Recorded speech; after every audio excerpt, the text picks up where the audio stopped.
We are back with the fifth installment on this 20-part series on the Bhagavad Gita, the world's most famous poem, and today's reflection is on the concept, the eternal principle of detachment. This is something that's spoken about at length in various Eastern philosophies, all going back to the Upanishads, which part of the Vedas, the four textbooks that sit at the seat of nearly all Eastern philosophy. And this concept of detachment is throughout the Gita itself. It is one of the primary themes that people discuss when talking about the contribution of the Gita to philosophy, to worldview, to our approach to life. It's not something we talk too much about in the West. If anything, we kind of encourage an obsessive ambition. And I think a big part of that is our dalliance with romantic philosophy. For about 50 years there, a few hundred years ago, romanticism and romantic philosophy was all about adding to your force of will and adding more to your willpower and how you can conquer anything if you want it bad enough.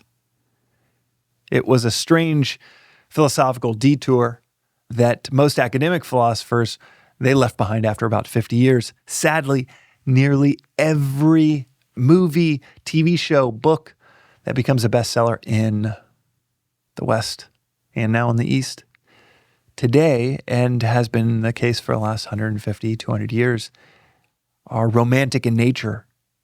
I don't mean romantic in terms of just guy falls for girl, although that is part of it, but I mean romantic from the literary, from the philosophical sense, where the hero just decides, I want this to happen, and I'm going to make the world bend to my will.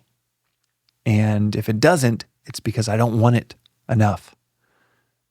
This makes for really sugary, appealing movies, rom-coms, where you get the happily ever after on the other side of just a willful, forceful pursuit. And it's sugary and not nutritious for us as the audience, because then we say, wow, I could have anything as long as I want it bad enough. Independent of how the universe works, independent of how people work. The cognitive scientist John Vervaeke, he has said that the idea of romanticism, a romantic approach to life, in terms of what we see in romantic comedies, or in terms of what we see in a lot of the books, movies, TV shows that we're all consuming.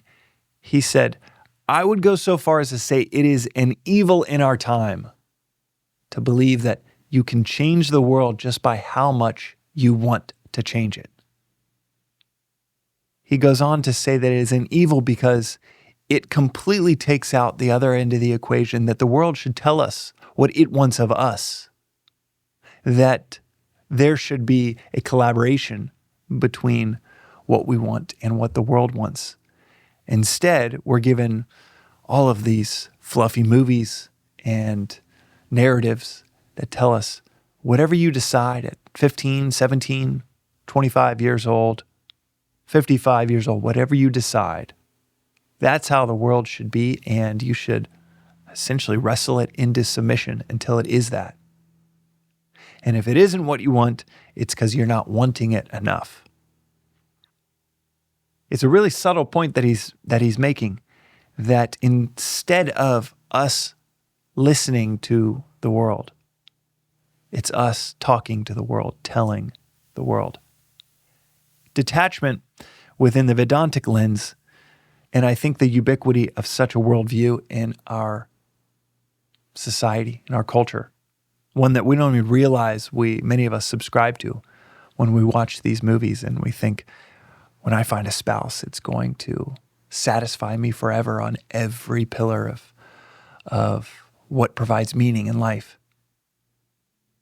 It is a sad misrepresentation of the world. And it flies in the face of the Eastern concept of detachment, where when we attach to something, it's our relationship that actually ruins the dynamic. It sours the relationship because we are so attached to it. Attached to a certain outcome, and you're going to foil your own ability to perform. Attached to another person, and you're going to sour the relationship because, well, no one wants to be fawned over 24/7. It's like the example of dating where you just can't stop texting that other person. That force of will that you think is going to impress is the thing that actually repulses. And anyone that's been in the dating game a while knows that very well, that healthy detachment is key for that other person to realize, okay, there's a healthy relationship to be had. Within Vedanta, Swami Parthasarathi says it so clearly, beautifully, articulately. When he says, attach, you lose. Detach, you gain. When we have this obsessive attachment to an outcome, to another person, we actually create the conditions that make that other person want to run away. They make that outcome that we're pursuing, it locks us up. We aren't loose. We aren't able to perform to create that outcome because we're so attached to making it happen. We get in our heads. We're overcome by anxiety of whether that outcome is going to happen or not. That tiny little sliver of thing that might not even be in our control. We're so obsessed with making it happen. It gets in the way of our ability to make it happen. But if we detach, then we're able to operate, perform loosely, freely. We're able to make those free throws at the end of the game because we're loose instead of frozen or locked up or paralyzed with an attachment, a need for it to be a certain way.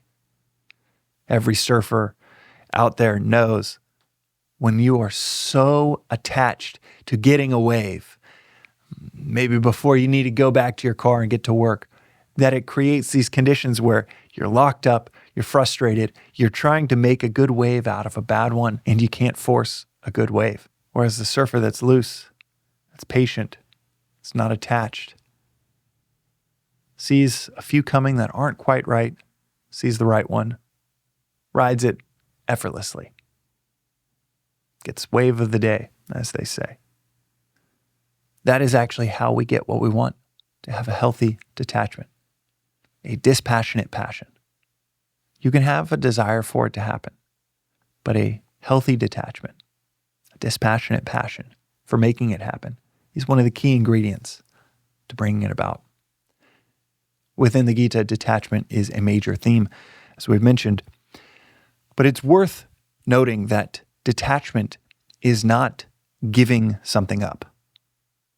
It's not giving up that goal that you have or that outcome. That is impossible to do. Within Vedanta, it is impossible to give something up. It is impossible to just renounce something. Say, I'm over it. Nope, I'm going to make up my mind. I'm going to suppress the desire. I do not want that outcome. I don't want this person. It's not giving something up. Detachment is all about, and this is a key, this is so important to understand, detachment is about taking up, not giving up.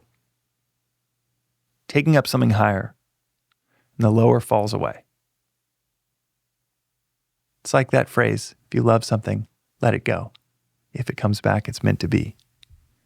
If you really love something, someone that you are dating, then you want them to find the right spouse, them to be in the right relationship, them to find happiness, to find love. And when you attach to that higher ideal,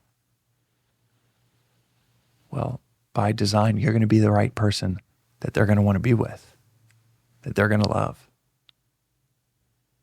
Attached to the higher, and that lower, that selfish goal of, I want them for me, I want to possess them as my significant other, my spouse. That falls away. That selfishness falls away.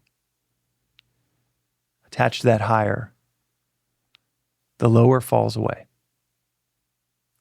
From the outside, it looks like detachment. But what you've done is you've hacked our natural wiring for attachment, and you've hooked on to something higher. And therefore, in the current scenario, you have that healthy detachment by default. So how do we detach? We attach to something higher, to a higher ideal. With your company or your career, maybe it's for your family, then for your community, then for your state, then for your country, then for all human beings, but a continual evolution